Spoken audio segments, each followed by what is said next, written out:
अस्सलामुअलैकुम everyone, welcome to जोर का जोर। मीरब जीशान और राबिया शाह की तरफ से आपको बहुत बहुत खुश आमदीद और बहुत मज़े की अपडेट्स हैं। क्योंकि सबसे पहले अगर हम देखते हैं तो नाजरीन, आईसीसी के चेयरमैन जय शाह मुंतखब हो चुके हैं और देखना यह है कि अब क्या तब्दीली होती है। एक बहुत बड़ा एलिमेंट इसके अंदर ये भी नज़र आता है कि इसके फ़ौरन बाद एक बड़ा इवेंट जो आईसीसी की तरफ से होने वाला है वो चैम्पियंस ट्रॉफ़ी है, जिसके अंदर एक कंट्रोवर्सी जारी है कि इंडिया पाकिस्तान आएगा या नहीं आएगा। एक तरफ बीसीसीआई के हाकिम जय शाह, दूसरी जानिब आईसीसी पर भी हाकमियत करने लगे हैं। तो देखना यह है कि फ़ैसले किसकी तरफ होते हैं, क्या फ़ैसले अनबाइस्ड होते हैं या फिर वही होता है जिसका डर है, खदशा है। तो बहुत सारी चीज़ें जो हैं वो काबिल ज़िक्र होने वाली हैं। मीरब, जैसे आप कह रही हैं कि जय शाह के चेयरमैन बनते ही कुछ चेंजेस आए हैं और आईसीसी रैंकिंग में भी चेंजेस आई हैं। बाबर आजम अपनी 3rd पोजीशन से 9th पर चले गए हैं। इस हवाले से भी आज हम बात करेंगे। काफ़ी प्लेयर्स के रैंकिंग जो है ऊपर नीचे हुई है, लेकिन मसला ये है कि समझ नहीं आती यार कि ये रैंकिंग ऊपर नीचे हो कैसे जाती है। मुझे आज तक लिटरली मुझे ये रैंकिंग की कैलकुलेशन समझ नहीं आई है। मैंने बहुत बार ये सवाल भी रेज़ किया है कि भाई मुझे बताएं कि ये रैंकिंग कैलकुलेट होती कैसे है, किस तरह से ये रैंकिंग जो है वो बनती है। लेकिन समझ से बाहर है कि आखिर क्या ऐसी चीज़ें हैं कि ये परफॉर्मेंस नाकिस हो तब भी आप रैंकिंग के अंदर ऊपर रहते हैं। समटाइम्स आप अच्छा परफॉर्म कर रहे होते हैं और आपका नामो निशान नहीं होता है। और ज़्यादातर आपको पाकिस्तान के प्लेयर्स के ही नाम नज़र आएंगे रैंकिंग्स में। मतलब बहुत रेयर होता है कि आपको वाकई में कोई बड़ा चेंज उसमें नज़र आए। एंड ऑब्वियसली मीरा, हम पहले तो हमारा जो दुख था, डिसअपॉइंटमेंट थी, वो तो ख़त्म हो गई है। अब दूसरी की तरफ हम बढ़े हैं एंड आई होप कि वो डिसअपॉइंटमेंट ना हो। 31 को 2nd टेस्ट मैच स्टार्ट होने वाला बांग्लादेश और पाकिस्तान का, लेकिन अब उसमें कुछ चेंजेस आ रही हैं जिनको पहले रिलीज़ किया गया था। अबरार अहमद को वो भी वापस आ रहे हैं, कामरान गुलाम वो भी वापस आ रहे हैं। शाहीन भी कहा जा रहा था कि वो शायद ड्रॉप कर दें, बट उन्होंने भी रीजॉइन किया है। तो लास्ट मिनट चेंजेस फिर भी जैसे हम जानते हैं कि हमारी टीम में होते रहते हैं, तो अभी भी कुछ कहा नहीं जा सकता।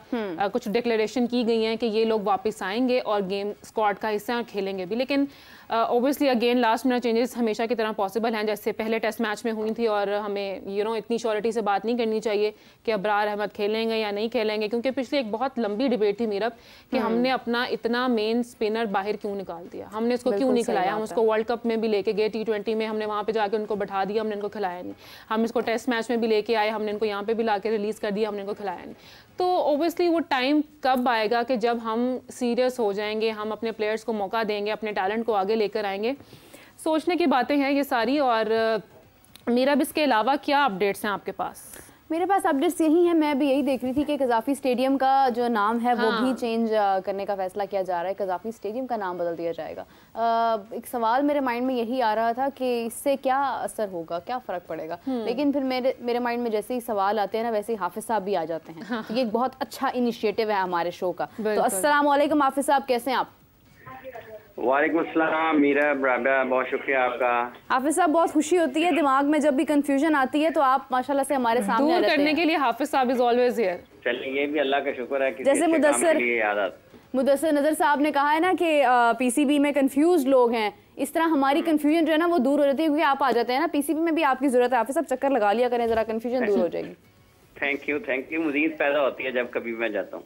अरे वाह, क्या बात। अच्छा हाफिज़ साहब जी, सुनने में आ रहा है कि रेनोवेशन तो चल रही है, लेकिन कज़ाफ़ी स्टेडियम का नाम भी तब्दील किए जाने पर गौर किया जा रहा है। तो आपको क्या लगता है कि ये नाम, इतना पुराना नाम बदलना ज़रूरी है? लोग जानते हैं, पहचानते हैं कज़ाफ़ी स्टेडियम है कि चूंकि कराची का जो नेशनल स्टेडियम है ना, उसका नाम भी वो एक स्पॉन्सरशिप के बदला गया था।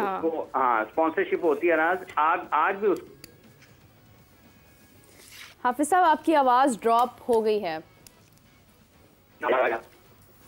जी, मैं ये अर्ज कर रहा हूँ, चूंकि ये स्पॉन्सरशिप इसमें शामिल हो। जी, मुझे लगता है बारिश की वजह से हाफिज़ साहब के करीब जो सिग्नल्स हैं वो अफेक्ट हो रहे हैं और उनकी आवाज़ ठीक से हमारे तक पहुंच नहीं पा रही है। और ये और भी दुख की बात है, क्योंकि मेरा सवाल बीच में फंस गया है और ये मुझे बर्दाश्त नहीं हो रहा। कज़ाफ़ी स्टेडियम का नाम बदल के वैसे क्या रखा जाएगा? मुझे लगता है जितना हाफिज़ साहब से इस वक्त इंस्पायर्ड है पीसीबी, हो सकता है हाफिज़ इमरान स्टेडियम रखते हैं उसका नाम। हो सकता है मीरा। हाफिज़ साहब, आप हमारे साथ। अब आपकी आवाज़ हमारे तक आई है, इससे पहले आवाज़ आपकी गायब हो गई। साथियों, ये जो इस आजकल के दौर में बजरिया टेलीफोन एक दूसरे के साथ होना ज्यादा मुश्किल है, और अगर आप फिजिकली किसी से मिलना ज्यादा आसान है। तो हाफिज़ साहब आप आए ना, हमने आपको इतनी दफ़ा दावत दी, आप सेट पर आते ही नहीं है। नहीं, मैं ये आपके कमरे के दूसरी तरफ दीवार के साथ बैठा सारी बातें सुन रहा होता हूँ ना। दीवार के ऊपर दीवारों पे भी कान होते हैं। इतना सख्त पर्दा कर लिया हाफिज साहब ने कि ये जो कज़ावी स्टेडियम के नाम का मामला है, ये स्पॉन्सरशिप के ऊपर जाएगा पाकिस्तान, और उसमें कोई ऐसी चीज नहीं है। लेकिन इसके साथ साथ आपको मुतबादल देखना चाहिए, क्योंकि ये वो स्पॉन्सरशिप है जो पहले से मार्केट में मौजूद है, और वो क्रिकेट को कहीं ना कहीं वो स्पॉन्सरशिप मिलती है। जैसे एक बहुत बड़ा बैंक है जो टाइटल स्पॉन्सर है पाकिस्तान सुपर लीग का, तो जब उन्होंने अपनी स्पॉन्सरशिप में जो रकम लगाना थी वो उन्होंने PSL पे लगा दी, तो फिर वो उनकी क्रिकेट टीम जो है वो नहीं चलाएंगे। इसी तरह से जब आपने अपनी मार्केट में से इस तरह की स्पॉन्सरशिप लेनी है, तो फिर लामहला ये पैसा आपने पाकिस्तान में क्रिकेट की जो डेवलपमेंट है उसके ऊपर खर्च करना है।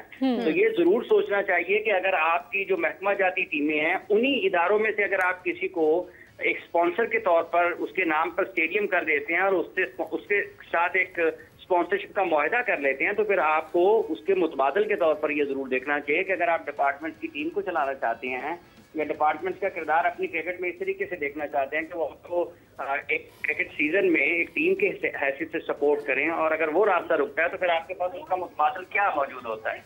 ये बहरहाल देखने की चीज है। लेकिन जहां तक ताल्लुक इस चीज का है कि अगर आप स्पॉन्सरशिप के ऊपर जाते हैं अपने स्टेडियम्स को की वजह से, तो वो क्रिकेट वो जो है वो राइज है निज़ाम, वो कोई ऐसी बात नहीं है। लेकिन इसके जो दूसरे पहलू हैं उनको बहरहाल जरूर निगाह में रखने की जरूरत है।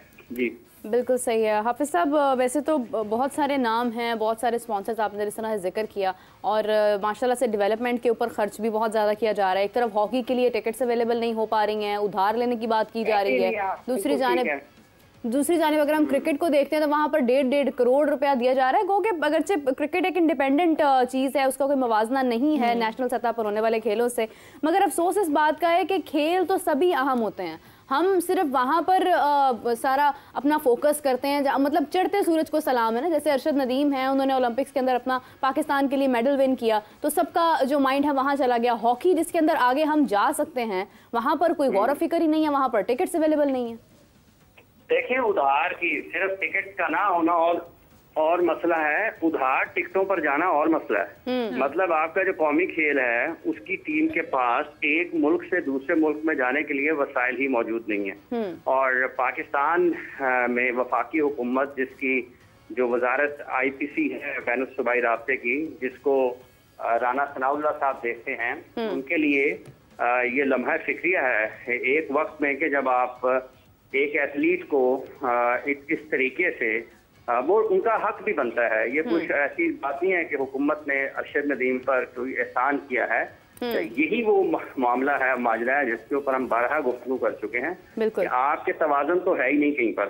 अगर आपका कोई एक मैकेनिज्म हो, अगर आपका कोई निज़ाम अच्छे तरीके से काम करता हो, तो आपको गैर मामूली अंदाज में इस तरह से कुछ करने की जरूरत नहीं है।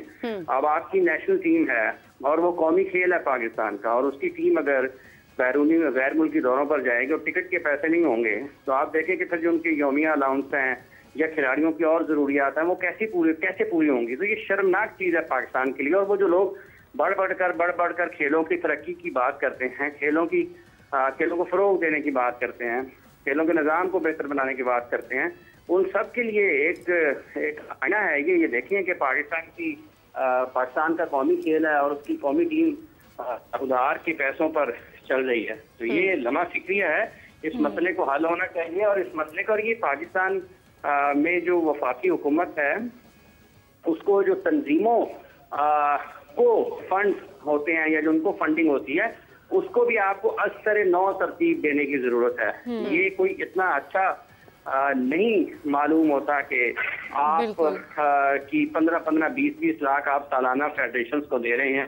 फेडरेशंस को भी अपने निज़ाम को ठीक करने की जरूरत है। और ये जो फंड सरकारी हैं खेलों के लिए मुख्तलिफ, क्रिकेट के अलावा पाकिस्तान क्रिकेट बोर्ड को पाकिस्तान की हुकूमत कुछ नहीं देती है।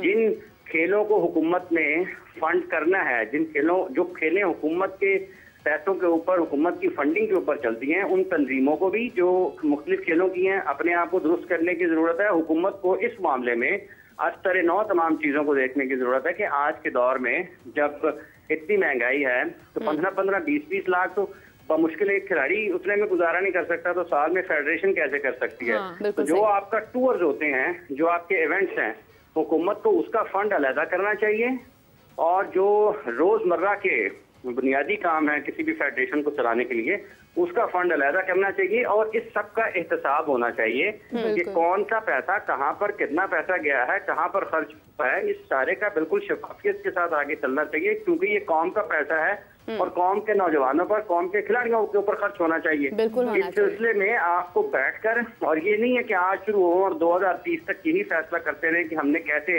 इस निजाम को असर नौ तरतीब देना है। ये कोई इतना मुश्किल नहीं है अगर आप करना चाहें तो, लेकिन उसके लिए आपको आप में जो जज्बा और ये अज़्म होना चाहिए और नियत भी होनी चाहिए हाफिज साहब। अच्छा हाफिज साहब, इसी के साथ जैसे हम नुकसान ही है ना, तो आप देखें जैसे आप लोगों ने अभी जिक्र किया है, क्या हम मतलब ये फैसला करने वाले नेशनल टीम है, फिर वो मतलब है कि बाहर लेकर गैर मुल्की दौरों पर जा रही है। वो मोहम्मद आसिफ 2012 में मेरा ख्याल है वर्ल्ड चैंपियन एमेच्योर स्नूकर बने थे, या पता नहीं कौन से इवेंट पे वो गए थे, और वो उनके पास भी वो नहीं थे पैसे, क्या उसको कहते हैं, वो भी दोस्तों ने जमा किए या उन्होंने किसी से किए और वो वर्ल्ड चैंपियनशिप में कुछ शिरकत के लिए गए। तो ये मतलब है कि साल बदल रहे हैं, अगर कुछ नहीं बदल रहा है तो पाकिस्तान में हुकूमतों के काम करने का अंदाज नहीं बदल रहा। बहुत खूबसूरत बात हाफिज साहब आपने की है। हाफिज साहब आपका बहुत शुक्रिया, thank you so much for joining us. और इसी के साथ नाज़रीन हमें ज्वाइन किया है सेट पर हमारे जो है वो आप समझ लें कि फिटनेस की बहुत बात होती है कि खिलाड़ी जो कहीं ना कहीं पे अनफिट हैं, कहीं ना कहीं उनकी बॉडी फिटनेस जो है वो तनकीद का शिकार है। लेकिन एक हमारे साथ आज प्लेयर मौजूद है जो कि बहुत फिट है अपनी एज के लिहाज से भी और अपनी एबिलिटीज़ के लिहाज से भी। तो उमैद आसिफ ने हमें ज्वाइन किया। अस्सलाम वालेकुम उमैद, कैसे हैं? वालेकुम सलाम, आप सुनाएं? ठीक है, मैं बिल्कुल ठीक हूँ। उमैद, जब भी आप आते हैं मेरा आपसे एक सवाल ज़रूरत है, व्हाट इज़ द राज बिटवीन द फिटनेस? फाके क्रिकेट में तो नहीं चलते होंगे फाके, यू हैव टू बी। देखिए, आपको अपना ध्यान रखना है तो आपको अब टेक्नोलॉजी का दौर है, तो टेक्नोलॉजी का दौर है और आपके हाथ में सारा कुछ है। फ़ोन के ऊपर आप सब कुछ देख सकते हैं कि आपने कैसे फिट रहना है। तो रादर देन आप स्क्रॉल करते रहें दूसरी चीज़ों को, आप अच्छी चीज़ें स्क्रॉल कर लेंगे तो आपको फ़ायदा भी हो जाएगा। अच्छा। ये वैसे इतने सारे मेंटोर्स हैं, मुझे लगता है इनको भी एक मेंटोरशिप ले लेनी चाहिए, जो खिलाड़ियों के पेट निकल रहे हैं ना, जैसे सर्च करते रहते हैं जो खेलते हुए। ये तो है, सबसे ज़्यादा ज़रूरत तो नाम नहीं लेंगे है, कुछ प्लेयर्स को है, नाम नहीं लेना चाहिए, कुछ प्लेयर्स को है। अच्छा उमेद, जैसे हम बात कर रहे थे अभी टेस्ट मैच अभी हारे हैं, कुछ ही दिनों की बात है, और अभी 31 को दोबारा से है सेकंड टेस्ट मैच। सबसे पहले तो प्रीवियसली आपके क्या तासुरात थे, आपने क्या देखा परफॉर्मेंसेस के हवाले से? अब आने वाले टाइम में कुछ प्लेयर्स दोबारा से ऐड हुए हैं जिनको पहले रिलीज़ किया गया था, तो आपको क्या लगता है कि अब कुछ बेहतरी देखने को मिलेगी, कुछ हम परफॉर्मेंस देख पाएंगे? देखिए, पहले तो दुख तो सारी कौम को हुआ उसका मैच तो नहीं तोड़ा गया? नहीं अब बड़े संडे भी था ना अब बड़े हो गए तो आई थिंक पिच रीड करने में ना थोड़ा प्रॉब्लम हो गया है। मुझे लग रहा है कि वो हम जब डोमेस्टिक हमारा स्टार्ट होता है और वो बात कर रहे थे कि ग्रीन विकेट होती है, यहाँ पे फास्ट बॉलर ज़्यादा अच्छा परफॉर्म करते हैं पिंडी में, तो वो सीज़न स्टार्ट होता है सितंबर के एंड पे अक्टूबर में। तो अभी ये सीज़न जो था, वेदर जो उस टाइम था वहाँ पे, तो वो आई थिंक फोरकास्ट चेक करने में प्रॉब्लम हुई है या क्या हुआ है, तो वो मिस रीड कर गए सारा कुछ, जिसकी वजह से 4 फास्ट बॉलर खिलाए और वो बैटिंग ट्रैक निकला। तो इसके अलावा करते रहे, ट्राई तो करते रहे, फास्ट बॉलर्स ने जान मारी है। इतने ओवर्स कभी नहीं किए फास्ट बॉलर्स ने हमारे किसी भी एक टेस्ट मैच की एक इनिंग्स में। तो जान मारने का क्या फ़ायदा हुआ? देखिए, अब वो अगली टीम भी खेलने आई है, वो भी प्लान करके आए थे सारा कुछ, तो उन्होंने बेहतर परफॉर्म कर लिया। उमैद, आप क्योंकि खुद खेलते हैं और आप वाकिफ़ हैं पाकिस्तान के जितने भी स्टेडियम्स हैं उनकी पिचेस के साथ, रावलपिंडी की पिच क्वेश्चन रही है हमेशा से, और आपको क्या लगता है कि वहाँ पर जो प्लेयर्स मौजूद थे, जो रिजल्ट्स आए हैं, क्योंकि हम ब्लेम कर नहीं सकते हैं, मतलब आप देखिए बांग्लादेश भी उसी स्ट्रेटजी के साथ गया लेकिन खेल पेश किया उन्होंने। हमने कहाँ पर मिस्टेक की है खेलते हुए? बात फिर वही करूँगा कि 4 फास्ट बॉलर्स कंडीशंस को देखते हुए फोरकास्ट देखते हुए रखने चाहिए थे कि ये अगर चारों दिन फोरकास्ट रहती है क्लाउडी, तो फिर वो कर सकते थे आप वहाँ पे 4 फास्ट बॉलर को उसमें टीम में। बट आई थिंक उनके पास शकीबुल हसन का उनको फ़ायदा हुआ, वो भी ऑलराउंडर हैं, साथ में मेहदी हसन मिराज, उन्होंने भी बैटिंग में भी परफॉर्म किया, बॉलिंग में भी किया, तो उनके पास परफॉर्मेंस जिन्होंने परफॉर्म किया वो ऑलराउंडर्स थे, जिनसे उनको बैटिंग भी मिल रही थी और बॉलिंग भी मिल रही थी। हमारे पास आगा थे सिर्फ, और उसके अलावा साइम करते हैं लेकिन वो पार्ट टाइम है ऑब्वियसली, तो हमें उतना फ़ायदा नहीं हो सका। तो आई थिंक नेक्स्ट मैच में अच्छे तरीके से वेल प्रिपेयर्ड जाएंगे और देखेंगे कंडीशंस फोरकास्ट वगैरह चेक करके। अच्छा उमैद, जैसे अभी हम ना कुछ दिन पहले बात कर रहे थे कि जे शाह के जी चेयरमैन बनने के चांसेस हैं आईसीसी के, तो अब वो बन चुके हैं और उनके बनते ही बाबर आजम रैंकिंग में नीचे आए हैं, 3 नंबर से 9वें नंबर पर गए हैं। रिजवान थोड़ा ऊपर आए हैं, सऊद शकील भी 14 से 13 से मतलब 13 पे आए हैं। एक नंबर नीचे आ गए, एक नंबर पीछे आए हैं। तो बच्ची हमारी परेशान हो गई है रैंकिंग देखकर, रैंकिंग हाल बदल गई है, तब्दील हो गया सब। तो वही रैंकिंग हम बात कर रहे थे कि रैंकिंग कैसे बदल जाती है, किस तरह से, क्योंकि जे शाह के आते ही हमने देखा था कि पहले हमने देखा था वर्ल्ड कप में भी सुनने में आ रहा था कि इंडिया को सपोर्ट मिली है, तो क्या अब चैंपियंस ट्रॉफी में कुछ तब्दीलियां देखेंगे आप?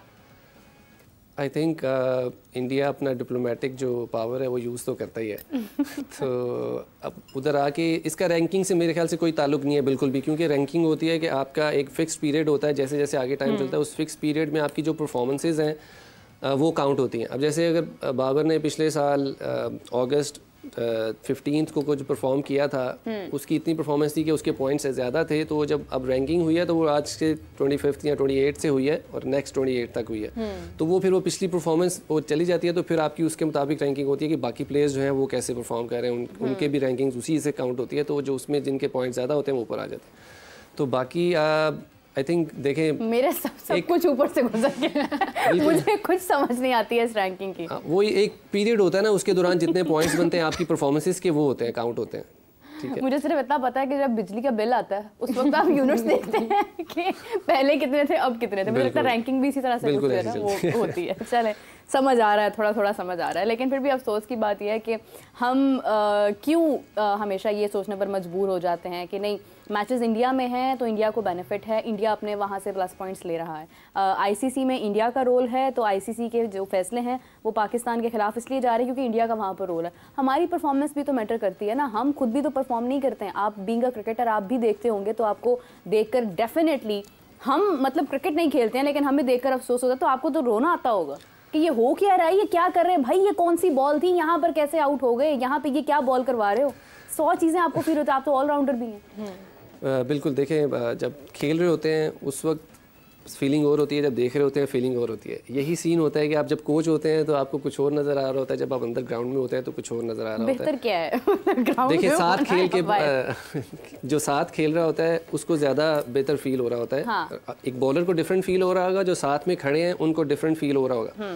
तो अंदर रह के बॉलर को समझाना ज़्यादा बेहतर है रादर देन बाहर से आप आपको आप उसी वक्त कॉन्टीन्यूसली उसके साथ रह के आप उसको रियल टाइम में नहीं समझा सकते। उसने जब सेशन के बाद बाहर आना है या आपने कोई मैसेज भिजवाना है तब जाके उसको समझ आएगी कि हाँ अच्छा मैं ये गलत कर रहा हूँ, ये करना है, अच्छा नेक्स्ट प्लान ये है। तो फील होता है कि कई जगह पे फीलिंग आती है कि यार ये वाली फील्ड नहीं करनी चाहिए थी। अब पिच बैटिंग विकेट है तो अभी भी उसी समझ रहे हैं कि ग्रीन विकेट के हिसाब से फील्ड सेट की हुई है। आपको जब बैटिंग विकेट है तो आपकी फील्ड थोड़ी सामने आ जाती है, जब ग्रीन विकेट होती है तो आपकी फील्ड थोड़ी स्क्वायर हो जाती है और पीछे को ज़्यादा होती है कि पीछे जाने के चांसेस ज़्यादा होते हैं। तो उसके अलावा शान मसूद अंदर थे, वो अच्छे कैप्टन भी अच्छा स्ट्रेटेजिस्ट है, वो अच्छा, देख रहा होगा। लेकिन हम तो सुन रहे हैं कि बड़ा क्वेश्चन किया जा रहा है उनकी कैप्टनसी को, कहा जा रहा है कि इनकी परफॉर्मेंस को देखते हुए क्या इन्हें टीम में होना भी चाहिए नेक्स्ट। हम तो ये सोच रहे थे जज्बात इतने बुलंद ये वही बात आ जाती है कि अभी थोड़ा सा अभी स्टार्ट लिया ना तो आप उनको थोड़ा टाइम दें। मैं उनके अंडर भी खेल चुका हूँ। वो एज अ कैप्टन वो सबसे ज़्यादा जान भी मारते हैं फील्डिंग में भी। आपको जो पहली बॉल पे जितना वो फील्डिंग में जान मार रहे होते हैं, आखिरी डे के लास्ट में भी उनको आप उतनी जान मारते हुए देखेंगे। इस बार पता नहीं शायद मौसम में हब्स थी तो वो थोड़ा दूर नजर नहीं कोई तो मैच हार गए ना तो ये आपको सब कुछ ऑब्वियस नज़र आ रहा है कि अच्छा यार ये हो रहा था।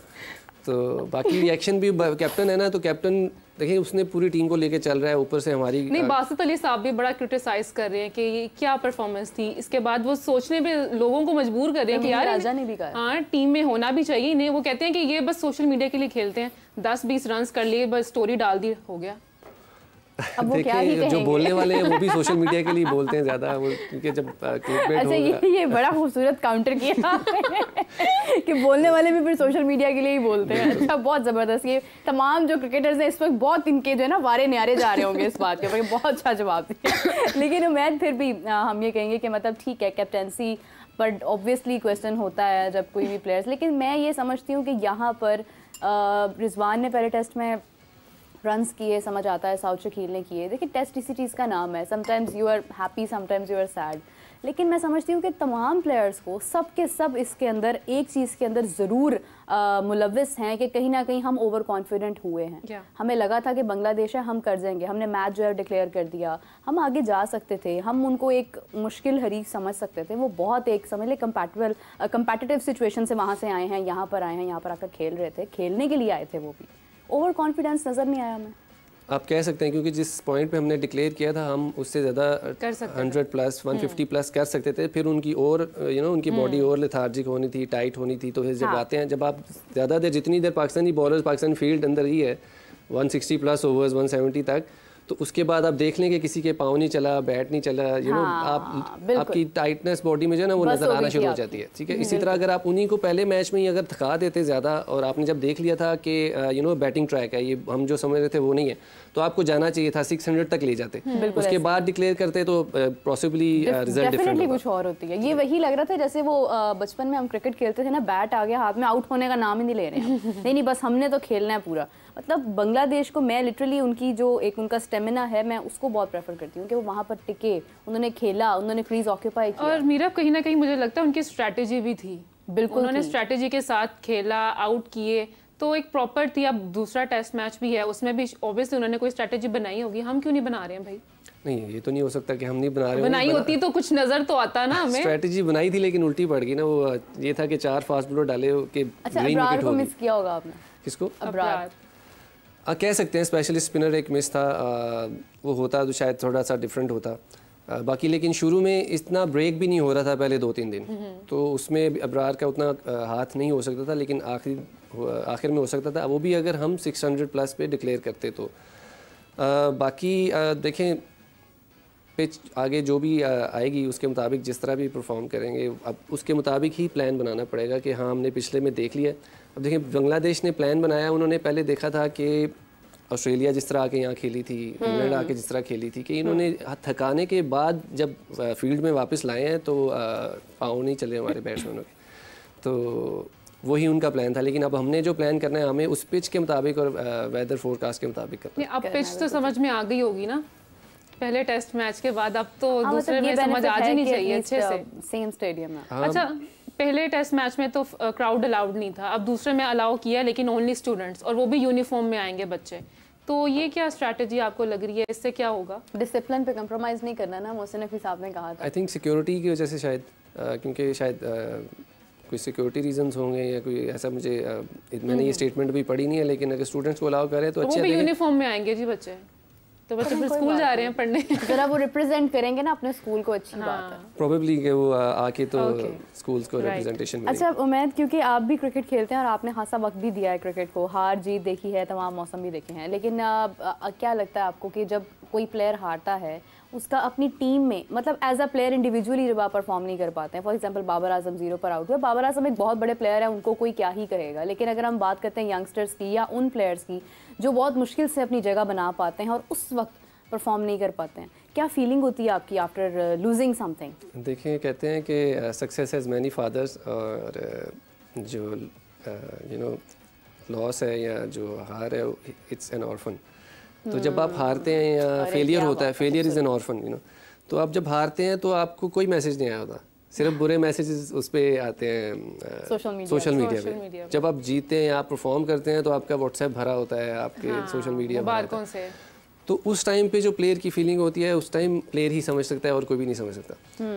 उस टाइम प्लेयर को सबसे ज़्यादा सपोर्ट की जरूरत है कि घर से एक भी मैसेज आ जाएगी, नहीं कोई बात नहीं है, किसी दोस्त का आ जाए, किसी का भी आ जाए, तो वो प्लेयर कहता है अच्छा चलो नेक्स्ट टाइम। तो हमारे कोच जितने 1-2 गुजरे हैं उन्होंने ये कहा कि आपके पास एक रात है, हारे हो या जीते हो, एंजॉय करना है या दुख मनाना है, उसके बाद अगले दिन उठ के get back to it again. हाँ। तो ये हमारा होता ही है कि अब देखें, अब ज़्यादा देर जितना देर हम अपने माइंड पर रखेंगे आगे परफॉर्मेंस नहीं होगी, तो जितनी जल्दी निकाल सकते हैं वो बेहतर होता है। बिल्कुल सही है, मतलब वो फिर आपका कॉन्फिडेंस डाउन हो जाता है, फिर आपको उसमें कम बैक करने में भी टाइम लगता है। तो अभी हमारे पास क्योंकि सलमान अली आगा को मौका मिला, जबकि वो पहले भी खेलते हैं, लेकिन अभी यहाँ पर इस बार क्योंकि सर्जरी की बहुत बातें हुई, इससे पहले वर्ल्ड कप हार कर हम आए तो सबकी नज़रें ज़्यादा थीं टेस्ट पर। अगरचे हमें लोग नज़र नहीं आए स्टेडियम में, मगर सोशल मीडिया पर, टेलीविज़न पर लोगों की सबकी नज़रें मैच पर थीं, क्योंकि जिस तरह से मैं देख रही हूँ कि तमाम लोगों ने इस टेस्ट के ऊपर अपने अपने कमेंट्स दिए हैं। अब नॉर्मली क्या होता है कि लोग बात करते हैं, मगर इस पर तो बाकायदा तौर पर लोग फट कर बोले हैं। तो इस बार बहुत नज़रें थी सलमान अली आगा के बारे में। मैं कहूँगी कि डू यू थिंक कि उनको किसी जगह पर काम करने की ज़रूरत है अभी स्टिल, बिकॉज उनका भी समझ लें पीक टाइम है, वो यहाँ से आगे जा सकते हैं? आई थिंक वो काफ़ी क्रिकेट खेला है, लाहौर से खेला है काफ़ी, यहाँ काफ़ी पुराना है, वो भी डोमेस्टिक की मार खा के आया हुआ है। डोमेस्टिक की मार बिल्कुल, तो वो डोमेस्टिक खेलता है और परफॉर्म करता है, और काफ़ी 2-3 दफ़ा वो टॉप परफॉर्मर भी रहा है, तो जिसकी वजह से उसका ये चांस उसको मिला। तो देखें, एक लर्निंग कर्व होती है, सारी ज़िंदगी एक लर्निंग कर्व है। आप क्रिकेट भी इसी तरह लर्निंग कर्व है, आप जितना मर्जी खेल लें, आप सीखते रहेंगे तो आगे चलते रहेंगे। तो किसी को ये नहीं सोचना चाहिए कि बस मैंने इतना ही सीखना था तो बस बहुत है, बस मैं आ गया हूं तो बस हो गया। बिल्कुल, अब आपको कॉन्टीन्यूसली सीखना है, आपकी एक स्ट्राइड करना है आपने, हर मतलब ऊपर जाने के लिए, एक्सीलेंस के लिए। तो वो कर भी रहे होंगे, जाहिर बात है, वो आप इंटरनेशनल में आए हैं, इंटरनेशनल में खेल रहे हैं, तो उधर जो आप जितना ज़्यादा खेलते हो आप उतना ज़्यादा सीखते हो। कुछ भूल भी जाते हो, फिर आपको दोबारा वही उसी तरह फेलियर आता है, फिर आपको याद आता है, फिर आप उस पर लर्न करने की कोशिश करते हो। तो आई थिंक वो कर भी रहेंगे इसके ऊपर काम। अच्छा उम्मीद, MQM के जो प्रेसिडेंट हैं डॉक्टर फारूक सत्तार, उन्होंने कहा है कि PCB को प्राइवेट सेक्टर में डाल देना चाहिए, शायद कोई तब्दीलियां आएँ, कोई बेहतरी आए क्रिकेट में।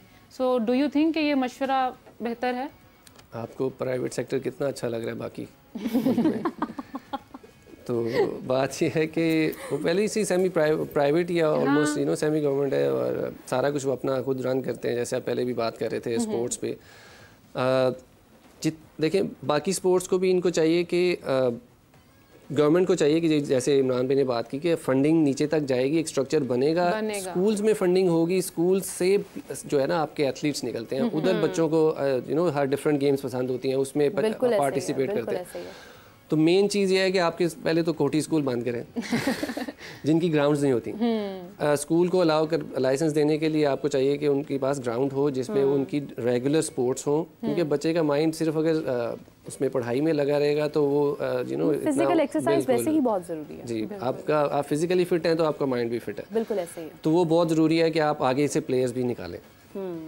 यानी हम समझते हैं कि जिस तरह से हाफिज़ साहब और मैं अक्सर ये बात करते हैं कि ये जो गैर निसाबी सरगर्मियाँ, इनको हम निसाबी सरगर्मियाँ होना चाहिए। खेल हमारी एजुकेशन का एक लाजमी हिस्सा होना चाहिए। हम क्या करते हैं, कॉलेजेस में जाते हैं, कोटा होता है, मामूली से स्टूडेंट्स होते हैं, वहाँ पर जाते हैं और उनको भी खेलना नहीं आता। कुछ लोग सिर्फ एडमिशन लेने के लिए ज़बरदस्ती वहाँ पर अप्लाई कर देते हैं, वहाँ पर जाने के बाद जो है वो थोड़ा बहुत खेल पेश करते हैं। इवन हम वुमेन क्रिकेट में देखते हैं तो ज़्यादातर लड़कियाँ कनेड से या लाहौर कॉलेज से हमें निकलती नज़र आती हैं, अदरवाइज़ हमें कहीं पर कोई लोग ख़ास नज़र आते नहीं हैं। और क्रिकेट हर जगह पर हो रही है, लेकिन कोई ऐसा एक बैरियर है जहाँ पर हम उन्हें आगे नहीं जाने दे रहे हैं। एक ख़ास लिमिट के बाद, बाउंड्री के बाद, जहाँ पर उनका एक पीक टाइम होता है। सलमान अली आगा को अब मौका मिला है, मिल भी रहा है बहुत टाइम से, इब्रार को मिल रहा है, लेकिन वो उस चीज़ को मतलब समझ लें कि उसका स्टैंड नहीं कर पा रहे हैं, उसको जस्टिफाई नहीं कर पा रहे हैं। ये बैरियर किस तरह से ख़त्म होगा प्लेयर्स के और एक उनके एक जंप के दरमियान? देखिए, जो हमारे 90s के प्लेयर्स हैं उनके और जो आम लोग हैं उनकी एक्सेस बहुत कम थी। हाँ। अब एक्सेस आपके सीधे हाथ में, आपने उनको पकड़ के ट्वीट करना है या कुछ करना है तो वो डायरेक्ट उनको मैसेज मिल जाता है, तो वो मेंटली उनके साथ खेलती रहती है वो चीज़। तो हम सोशल मीडिया, अब ये अपने ऊपर है कि आप सोशल मीडिया को कितना अपने ऊपर इन्फ्लुएंस होने देते हैं, तो ये बहुत चीज़ मैटर करती है। अब देखें, अब कोई परफॉर्म नहीं करता है और फ़ौरन ही उसके ऊपर बातें शुरू हो जाती हैं। लेकिन मैं तो आपको नहीं लगता कि सोशल मीडिया को हम, जो प्लेयर ठीक से समझता है, जो उसको यूज़ करना जानता है, उसी का नाम है। जो उससे दूर है वो शायद बहुत पीछे है, बहुत नीचे है। नहीं, बात वो नहीं है। आप सोशल मीडिया आपका रन हो रहा होता है, आप टीम रख सकते हैं, किसी को हायर कर सकते हैं कि वो आपका सोशल मीडिया रन करता रहे, क्योंकि आपकी वो प्रमोशन भी लाजमी है। बट जो मैं बात कर रहा हूँ वो ये है कि पहले जो प्लेयर्स थे उनको सिर्फ न्यूज़ अगले दिन पढ़ने को मिलती थी कि अखबार में लिखा गया, ये हो गया, वो हो गया, या टीवी पे आ जाता था कि ऐसे हो गया, वो गया, लेकिन उसमें वो आप उनको इतना ज़्यादा फीडबैक नहीं मिलता था, इतनी ज़्यादा बम्बार्डमेंट नहीं होती थी क्रिटिसिज्म की जो अब होती है। तो अब वो आपको वो पीक लेवल गेन करने के लिए, उधर पहुंचने के लिए आप बहुत ज़्यादा मेहनत करनी पड़ेगी, मेंटली आपको बहुत स्ट्रॉन्ग होना पड़ेगा। काफ़ी सिचुएशन प्रेशराइजिंग हो जाती है जब आपको इतना एक्सट्रीम क्रिटिसिज्म मिलता है। आपने एक शॉट लगाई है, कैच, आप आउट हो गए हैं, तो लोगों ने उसी टाइम पे ट्वीट्स और हर सोशल मीडिया प्लेटफॉर्म पर आपकी वीडियो वायरल है, क्रिटिसिज्म आ रहा है, पॉजिटिव है तो लोग खुश भी कर रहे हैं। लेकिन इस तरह के डोंट यू थिंक कि क्रिकेटर्स को थोड़ा कुछ अलाउ कम कर देना चाहिए कि वो फ़ोन्स दूर रहें? कोई इंपॉर्टेंट लीग चल रही है, टूर्नामेंट चल रहा है, तो वो ना देखें फ़ोन्स, ताकि उनका माइंड डाइवर्ट ना हो। जी आप सही बात कर रही हैं, लेकिन ये अपने आप पे खुद अप्लाई करना चाहिए। जैसे शोएब मालिक हमारे कैप्टन थे, तो उनको देखा था मैंने कि वो जब टूर्नामेंट होता है तो वो सोशल मीडिया ऑफ कर देते, मतलब फ़ोन व्हाट्सएप एंड होने के बाद वो यूज़ करते थे, जैसे भी है। तो ये चीज़ें अपने आप पे लानी पड़ेंगी। जैसे हमारा कोई एग्जाम होता है तो हम फ़ोन बंद करके हम पढ़ते हैं, कोशिश करते हैं, मेरे ख्याल से कोशिश करते हैं बिल्कुल। तो अब जितना आपको आप होता क्या है कि हम परफॉर्म करते हैं, हमें होता है कि चेक तो करें कि कौन कौन क्या क्या बोल रहा है हमारे लिए, ठीक है। इसी तरह जब परफॉर्म नहीं होता तो तब भी बोलेंगे लोग, छक्का मारा था उसको देखा है लोगों ने या नहीं, इस तरह की चीज़ें। तो ये चीज़ें हमें जो प्लेयर है उसको मेंटली स्ट्रॉन्ग करना पड़ेगा हमें किसी ना किसी तरह। मुझे याद है सरफराज अहमद की एक दफ़ा यॉर्निंग की एक वीडियो जो है वो इतनी ज़्यादा सर्कुलेट करी थी, जिस पर लोगों ने बाकायदा सॉन्ग्स लगाए हुए थे, और मुझे आज भी वो याद है। और मतलब एक शख्स है, वो नींद आ गई है भाई, ठीक है एक नींद का झोंका है, लेकिन उसको उन्होंने इतना मतलब वो समझ लें आप ट्रोलिंग की उस चीज़ के ऊपर, या वैसे बहुत सारे वाक़यात हैं जो होते हैं। देखिए इनको जब आप 4 डे खिलाएंगे ना, किसी को भी सारा दिन ग्राउंड में खड़ा करेंगे ना, मैं देखता हूँ कि कौन यौन नहीं करता, सबको नींद आती है। अब वो सारा दिन आप खड़े हैं, फील्डिंग कर रहे हैं या बैटिंग की है आपने, तो नींद का प्रॉब्लम नहीं होता है। तो वैसे ही एक यौन बंदा उधर खड़े खड़े आप थोड़ा बोर भी हो जाते हैं तो वो कर भी सकते हैं, लेकिन अगर उनके ऊपर कैमरा आ गया और वो हो गया तो ये तो अब इस तरह तो हर एक के ऊपर रखें तो आपको हर मैच में एक ना एक यौन मिलेगी। अच्छा उमैद, डोंट यू थिंक कि जो हमारे क्रिकेटर्स हैं ये हमारे लिए तो सेलिब्रिटीज़ ही हैं, इनकी प्राइवेट लाइफ्स प्राइवेट ही रहनी चाहिए। लोग पता नहीं समझ लेते कि उनका राइट है ऐसे लोगों पर, सेलिब्रिटीज़ पर, कि वो कभी भी उनकी प्राइवेसी इन्वेड कर सकते हैं। हाल ही में हारिस रऊफ की प्राइवेसी जब इन्वेड हुई तो ऑब्वियसली एक रिएक्शन आया, aggressive reaction. Definitely he was with his wife, तो जब आप किसी के प्राइवेट स्पेस में इन्वॉल्व होंगे तो ऑब्वियसली रिएक्शन आपको आएगा। इस तरह की बहुत सारी एग्जांपल्स हमने प्रीवियसली भी देखी हैं, आगे भी देखते हैं। तो उस हवाले से आपको क्या लगता है कि लोगों को कितनी लिमिट रहनी चाहिए? ठीक है आप फैंस हैं, आपका राइट है, आप क्रिटिसाइज़ करें, आप पॉजिटिव क्रिटिसिज्म भी करें, लेकिन कैसे मैनेज कैसे करें? देखिए ये फिर बात आ जाती है कि आपको एजुकेशन, आपको कमर्शियल से हटा के तरबियती एजुकेशन करनी पड़ेगी आपको। उसमें स्कूल्स में एथिक्स भी हों, ये सारी चीज़ें होंगी तो ये आगे आके जो बच्चे बड़े होंगे, जो ह्यूमन बीइंग बनेंगे, वो बेहतर ह्यूमन बीइंग बनेंगे। अभी जितने भी हैं वो उनको यही है कि बस प्लेयर नज़र आ गया है, बस पढ़ जाओ उसको, या जो भी है। जब वही जैसे क्रिटिसिज्म की बात कर रहा था कि वो कुछ ना कुछ, उनको अगर किसी ने परफॉर्म नहीं किया तो जो वो ये नहीं देखेंगे कि फैमिली के साथ है या अकेला जा रहा है। हाँ। तो अपनी जो भी बैंटर उन्होंने करना है वो कर देंगे। प्लेयर्स भी इंसान है, वो अपनी फैमिली के साथ जब होते हैं तो दे वांट दैट स्पेस। बिल्कुल ऐसे ही। आपको कभी भी ये तरबियत पे भी आ जाता है, घर वालों से भी, कि आपने उनकी कैसी तरबियत की हुई है कि वो आगे जाके कैसे ह्यूमन बीइंग बन रहे हैं और किस तरह एक पब्लिक में वो अपनी डीलिंग कर रहे हैं। तो ये पेरेंट्स को भी देखना चाहिए, हम बड़े हो रहे हैं, जो बच्चे बड़े हो रहे हैं, या जो हम आगे आ रहे हैं जिन्होंने पेरेंट्स बनना है, उनको ये सोचना चाहिए कि हमने बच्चों को किस तरह तरबियत देनी। बिल्कुल सही बात है। और इसीलिए जो है ना वो बहुत सारे प्लेयर्स खेलने के बाद मूव कर जाते हैं पाकिस्तान से। इवन इंडिया से मैं देखी थी, विराट कोहली ने प्लान किया कि he will be moving out from India.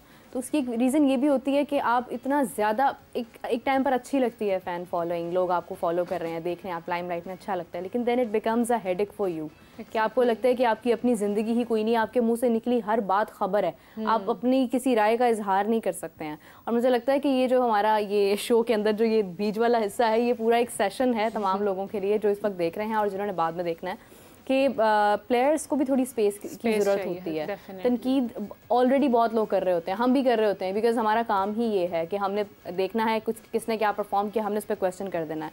लेकिन जो फैंस हैं उनको सपोर्ट ज़रूर करना चाहिए, उनको इस तरह से एकदम से पीछे नहीं हो जाना चाहिए। उनको देखना चाहिए कि शायद कोई अपनी पर्सनल इशू भी हो सकता है लाइफ में। जैसे शाहीन के माशाल्लाह से घर में बेटा हुआ और वो उस वक्त वहाँ पर खेल रहे थे जब ये खबर उन तक आई है, उसके बाद उन्होंने उसका जेस्चर भी दिया इस तरह का जब उन्होंने विकेट ली। तो मतलब आप देखें कि कितनी मसरूफियत होती है इंसान की ज़िंदगी में, लेकिन प्लेयर्स अपना पूरा वक्त जो है वो खेल को दे रहे होते हैं। बिल्कुल, देखें फैमिली एक बहुत बड़ी मोटिवेशन है हर एक हर प्लेयर के लिए।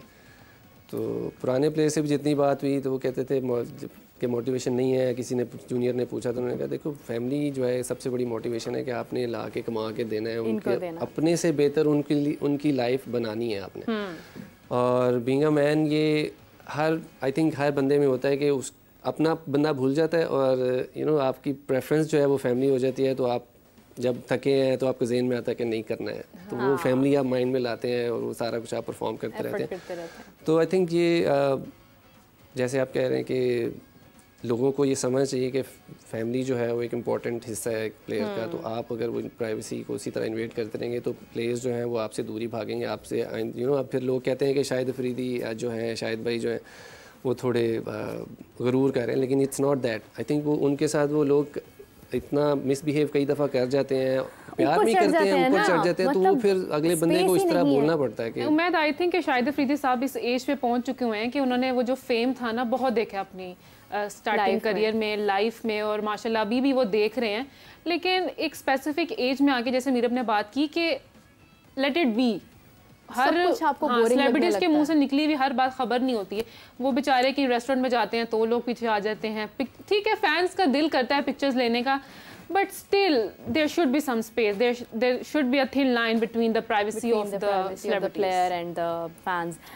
उमैद, क्योंकि अभी शाहिद अफरीदी की बात हो रही है, आप क्या कहना चाहेंगे? मतलब सब लोग कह रहे हैं कि यंगेस्ट नाना है और डेफिनेटली इतने खूबसूरत नाना, मतलब नाना कहते हुए भी मुझे तो दुख हो रहा है कि ये नहीं बोलना चाहिए, खुशी होनी चाहिए। खुशी की भी बात है, तो आप क्या कहना चाहेंगे? नहीं, बहुत अच्छी बात है। आई थिंक जितना अच्छी बात है कि शाहीन ने जल्दी शादी कर ली, क्योंकि फिर आप ज़्यादा अच्छा बेहतर फोकस कर सकते हैं, आप अच्छे मैनेजर बन जाते हैं, आपको चीज़ें अच्छी मैनेज करनी आ जाती हैं।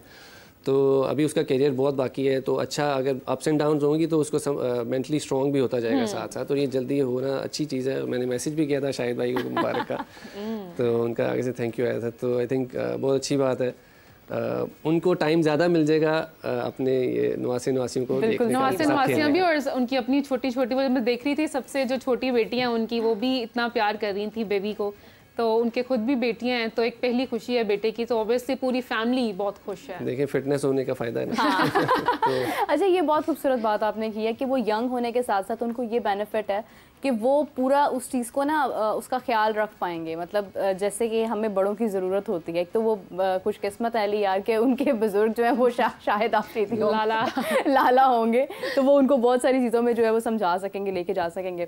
अच्छा, डू यू थिंक कि एक प्लेयर हर बार ये सोचता है कि मेरे जो आगे बच्चे हैं वो भी इसी फील्ड में जाएं? सरफराज अहमद के बेटे को हमने देखा, वो भी क्रिकेट खेलते हैं, तो डू यू थिंक कि ये चीज़ लाजमी है कि एक प्लेयर सोचता है कि अब मेरा बेटा आगे इस चीज़ को कंटिन्यू करेगा? जैसे मैंने पहले कहा कि आप उनकी लाइफ अपने से बेहतर चाहते हो, ठीक है बच्चों, तो उसमें अगर आपकी क्रिकेट अच्छी है तो आप चाहेंगे कि ये भी मैं इससे भी ज़्यादा अच्छा खेलेंगे, अगर इस फील्ड में आता है तो इससे ज़्यादा अच्छा खेले। काफ़ी प्लेयर्स का ही होता है कि मेरा बच्चा भी इससे ज़्यादा अच्छा खेले। हर डॉक्टर का बेटा डॉक्टर तो नहीं बनना चाहेगा, बिल्कुल यही बात कर रहा हूँ कि लेकिन फिर डिपेंड उसी बच्चे पे करता है कि उसका कितना इंटरेस्ट है उस आपके उस फील्ड में, अगर क्रिकेट है, डॉक्टर है या जो भी है, उसका इंटरेस्ट भी मैटर करता है। आप पुश करेंगे तो उसको उसमें एक्सेल नहीं करेगा, वो जिस चीज़ में अच्छा है आपको चाहिए कि उसी में पुश करें। वो बात करते हैं कि अगर आपका बच्चा मैथ्स में बुरा है और फिज़िक्स में अच्छा है, तो या केमिस्ट्री में अच्छा है, तो आप केमिस्ट्री का टीचर रख के दें कि वो उसमें एक्सेल करे, ना कि आप मैथ्स का रख के दें कि वो केमिस्ट्री से भी रह जाए। तो बिल्कुल सही बात है, ये मेन चीज़ है। बिल्कुल सही बात है। अच्छा Umaid, coming to the test again, क्योंकि इसके बाद कुछ ही दिनों के बाद जो है वो दोबारा से एक सेशन जारी है और उसके बाद में देखना ये है, मुझे लगता है कहीं ना कहीं मेरी एक सिक्स सेंस कह रही है कि ये वाला जो टेस्ट है पाकिस्तान जीत जाएगा। अल्लाह करे। हमें एक सदमा लगता है तो फिर उसके बाद हम फ़ौरन कम बैक ज़रूर करते हैं, लेकिन कहीं ना कहीं कोई चांस ऐसा लग तो नहीं रहा कि हम फिर मिस्टेक कर जाएंगे, हम फिर मिसरीड कर जाएंगे पिच को कह लें, या हम अपनी जो प्लेइंग 11 है उसके अंदर कुछ बेहतर हो सकता है, कोई ज़्यादा बेहतर इनिशिएटिव हो सकता है? देखिए बात वही है कि आपको एक स्पिनर तो डालना पड़ेगा लाजमी, स्पेशलिस्ट स्पिनर। अब सुनने में तो आ रहा डाल दिया अब्रार। अच्छा, तो अच्छी बात है, क्योंकि अब ये देखें कि आप निकालेंगे किसको। हो सकता है शाहीन अपनी मैटरनिटी लीव पे चला जाए, साइम अयूब को भी वैसे ही निकाल सकते। साइम अयूब को अगर निकालते तो फिर उसके बाद वो ओपनिंग कौन करेगा? अब सलमान अली आगा हैं, शान मसूद हैं, शान मसूद है, फिर कैप्टन को भी फिर कहते हैं कि आप रेस्ट कर लें। ओपनिंग की बात कर रहा हूँ मैं। मेरा मतलब है नहीं, यानी कि अब देखते हैं आगे मतलब क्या किस तरह से प्लेइंग 11 बनाते हैं, लेकिन एग्जैक्टली जो आपने पॉइंट रेस किया कि फिर अगर आप ऐड करते हैं तो फिर आप निकालते हैं किसको? बिल्कुल हो सकता है कि शाहीन लीव नहीं जाएंगे, उन्होंने कहा है कि ही विल प्ले। अब वो फिर डिपेंड करता है टीम पे क्या वो उस दिन पिच को देखते हुए, क्योंकि पिंडी की जो पिच है ना, वो अब जब T20 होता है तो वो ऐसी बैटिंग ट्रैक होता है कि आपको पता नहीं चलता कि बॉल कहाँ करनी है। जब 4 डे हमारे आते हैं सीज़न में तो वो ग्रीन हो जाती है और मतलब चारों दिन उसी तरह चलती है। तो अब ये पिच कैसा बिहेव करेगी ये अब उधर जो मौजूद है वही देख के बता सकते हैं। अच्छा, इसी के साथ ना आज़म खान और फ़खर जमान भी CPL में मैच खेलेंगे, CPL का मैच खेलेंगे, लीग जो है कैरिबियन प्रीमियर लीग। तो आपको लगता है कि इस तरह से दूसरे जो यंग क्रिकेटर्स हैं, प्लेयर्स हैं, उनको मोटिवेशन मिलेगी इंटरनेशनल लीग्स खेलने की, या वो उनको लगता है कि ओबियसली वो भी आगे आ सकते हैं, कर सकते हैं? कितना उनके लिए ये मोटिवेटिंग हो सकता है? देखिए PSL ही बहुत बड़ा मोटिवेटर होता है जो अपने आपके डोमेस्टिक खेल होते हैं। तो वो जब PSL खेलते हैं तो फिर अगर आप उसमें परफॉर्म करते हैं तो बाकी लीग्स में भी आपका जो नाम चलना शुरू हो जाता है। तो यही बहुत ज़रूरी है कि बच्चे इधर इस तरह परफॉर्म करें कि PSL एक मतलब हमारे लिए एक बहुत समझें कि ईद वाला सीन होता है कि जी PSL आ रही है तो ईद, तो क्रिकेटर के लिए वही ईद है। तो बच्चों को चाहिए कि ये परफॉर्म इसमें करें ऐसा कि आप आगे जाके PSL में सिलेक्ट हों, फिर आगे जितनी भी लीग्स हैं वो दुनिया की वो खुल जाती हैं आपके लिए। बिल्कुल सही है उमैद, क्योंकि अभी हम टेस्ट की भी बात कर रहे थे और हमने आगे लीग्स की भी बात की है। Leagues cricket Pakistan super league के अलावा बाकी जो लीग्स हैं वो तो आप समझ लें कि हमारे लिए बस सोने पे सुहागा वाली बात है। बेसिक चीज़ तो हमारी यही है, PSL ही है। डोमेस्टिक की मैं बात करूँगी। डोमेस्टिक के अंदर जो मतलब अभी जो स्केजुअल आया है वो थ्रू आउट चलना है, बहुत एक लंबा और बहुत हैक्टिक और थका देने वाला स्केजुअल है। तो डोंट यू थिंक कि इसके अंदर स्केजुअल में थोड़ी सी चेंजिंग होनी चाहिए थी? टेस्ट मैच की अगर हम बात करते हैं तो सिर्फ 11 मैचेस हैं 2 साल में। ये भी एक बहुत जो लोग टेस्ट खेलते हैं, जो सिर्फ टेस्ट खेलते हैं, उनका क्या कसूर है कि वो इतने गैप के बाद फिर दोबारा से आएँ ना आएँ, इंजर्ड हो जाएं, खुदा ना खास्ता मिस कर जाएं। स्केजुअल जो है इसमें कुछ बेहतरी नहीं आ सकती थी? देखें पूरा साल का स्केड्यूल है, इससे बेहतरी और क्या, मतलब इससे ज़्यादा लंबा कर भी नहीं सकते देखें तो। लेकिन बहुत ज़्यादा क्रिकेट नहीं हो गई है आई थिंक कह सकते हैं आप, लेकिन इससे ये है कि जितनी ज़्यादा क्रिकेट होगी उतना प्लेयर्स को तो फ़ायदा होगा ही, नुकसान भी होगा। मुझे आई थिंक इंजरी की तरफ भी प्लेयर जा सकते हैं, पिचेस हमारी जो है वो बर्बाद हो सकती है। बिल्कुल, और देखें अब आगे जाके जून जुलाई में भी मैचेस होंगे तो आई डोंट नो वो कहाँ पे मैचेस करवाएंगे। हो सकता है नॉर्दर्न एरियाज में कहीं करवाएं जहाँ पे थोड़ा बेहतर मौसम होगा। कश्मीर में वो लगा लेंगे कोई वो तो डिपेंड करता है। देखें तो ये जब मैंने देखा था तो ये 2 चीज़ें यही माइंड में आई थी कि चलो प्लेयर्स की इनकम ज़्यादा बेहतर हो जाएगी, और सेकंड ये था कि लेकिन ये बहुत लंबा सीज़न है कि प्लेयर्स इंजर्ड हो सकते हैं। अब वो किस तरह मैनेज करते हैं, प्लेयर्स का जो पूल है वो कितना एक्स्ट्रा रखते हैं साथ के, प्लेयर्स को खिलाएं 2 को 3 को खिलाएं, 3 मैच खिलाएं, फिर दूसरों को 2-3 मैच खिलाएं। तो इस तरह अगर आप पिक एंड चूज़ करके खिलाएंगे तो हो सकता है प्लेयर्स पूरा साल चल जाए, वरना अगर एक प्लेयर को आप कहेंगे कि पूरा साल खेले तो वो पॉसिबिलिटी नहीं है। लेकिन आगे बड़ा टूर्नामेंट भी तो आ रहा है, चैंपियंस ट्रॉफी, तो उसमें क्या फिर हम करेंगे अगर हमारे प्लेयर्स ही इंजर्ड हो जाएंगे? मैं यही बात कर रहा हूँ ना कि अगर आप इसमें सिस्टम में अगर अच्छा अपने स्ट्रेंथ एंड कंडीशनिंग का प्रोग्राम सही रखते हैं, उनका जो असेसमेंट प्लेयर की फिटनेस की अच्छी रखते हैं, साथ साथ रखते हैं, तो फिर प्लेयर्स अवेलेबल होंगे। अगर कोई किसी को ज़रा निकल फील हो रहा है तो आप उसको रेस्ट करवा के आप उसकी स्ट्रेंथनिंग और आप वापस उसको फिट करके तो लाएं, और उसको ये तसल्ली होनी चाहिए कि तुम प्लेयर हो, तुम खेलोगे, तुम्हें बाहर नहीं निकाल रहे, तुम्हारी फिटनेस पूरी होगी और तुम वापस टीम में होगे। तो तब प्लेयर फिर वो उतने दिल से फिर ट्रेनिंग भी करता है, फिर झूठ भी नहीं बोलेगा कि हाँ जी मैं ठीक हो गया हूँ, मैं खेलूंगा। तो वो जब प्लेयर जब झूठ बोलता है तो फिर खेलता है तो फिर इंजरी बढ़ती है।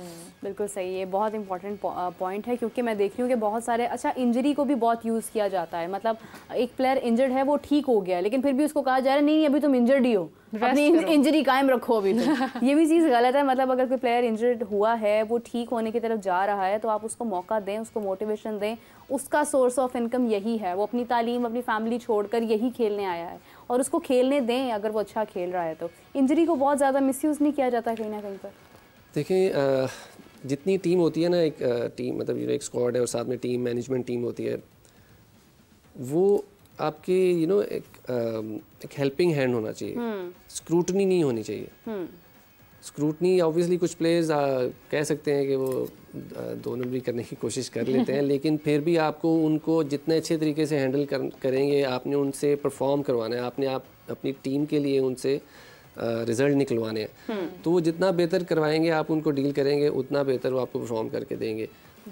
बाकी इंजरी को कई दफ़ा ये किया जाता है कि हाँ किसी को निकालना है तो वो इंजरी यूज़ कर लेते हैं कि जी हाँ बहुत ज़्यादा है या ये मसला है। तो वो होता है कि आप पसंद नापसंद के ऊपर भी होता है ये चीज़ कि हाँ नहीं पसंद तो उसको ज़रा सा भी मसला है तो उसको भिजवा देंगे, जो पसंद है तो वो बेशक उसकी टांग भी टूटी है तो उसको स्क्वाड में रखेंगे। खैर मसले तो आते रहते हैं, फेवरेटिज्म भी चलता ही रहता है। एंड आई होप कि जो अब सेकंड टेस्ट मैच सीरीज़ है अच्छी चल जाए, हमें उम्मीद तो है। हम डिसअपॉइंट तो हुए थे पहले, लेकिन अब हम लाइक जोश से कहना चाह रहे हैं कि ठीक है, जो होना था हो गया, लेट बायगॉन्स बी बायगॉन्स, और इंशाल्लाह will come back again with great force. क्यों मीरा? और इसी के साथ साथ हम लोग आज का प्रोग्राम खत्म करते हैं, क्योंकि बहुत सारी बातें अभी भी दिलो दिमाग में बाकी है। स्पेशली जब उमैद सामने बैठे हो तो दिल करता है पूरी क्रिकेट खोल के जो है ना वो बस सामने रख दी जाए, उसके जवाब हमें मिल जाए, लेकिन वी हैव शॉर्ट टाइम। तो इसी के साथ हम अपनी एंडिंग की तरफ जाते हैं। Umaid, thank you so much for joining us, आपके वक्त का बहुत शुक्रिया, और हमें इजाज़त दीजिए। नाज़रीन, आपसे मुलाकात होती है 4 PM, तब तक के लिए अल्लाह हाफिज़।